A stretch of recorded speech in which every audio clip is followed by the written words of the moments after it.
Assalomu alaykum. Bugungi fayzli go'zal ayyom, Hayit ayyomi barcha mu'minin musulmonlarga muborak bo'lsin. Ota-onam uchun tilaklarim ijodiy jamoasi. Barchalaringizni juda ham yaxshi ko'ramiz. Hammalaringizga yaxshiliklarni tilab qolamiz va bugungi kunning barakasini Allohimdan barcha o'zini Allohning go'zal bo'lgan bandasi, Rasuli akramning chin ummatiman degan azizlarimizni qutlab qolamiz. Yaxshiliklar sizlarga bo'lsin. Hayit ayyom muborak bo'lsin. Ramazonda toat qilganlar, ro'za tutib sabr qilganlar, haqning rizosini topganlar. Hayit ayyom muborak bo'lsin.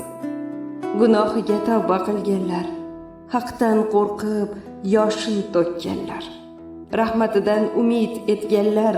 Hayit ayyom muborak bo'lsin. Qadr tuni bedor bo'lganlar, yetim boshin silab suyganlar, yaratganni rozi qilganlar. Hayit ayyom muborak bo'lsin.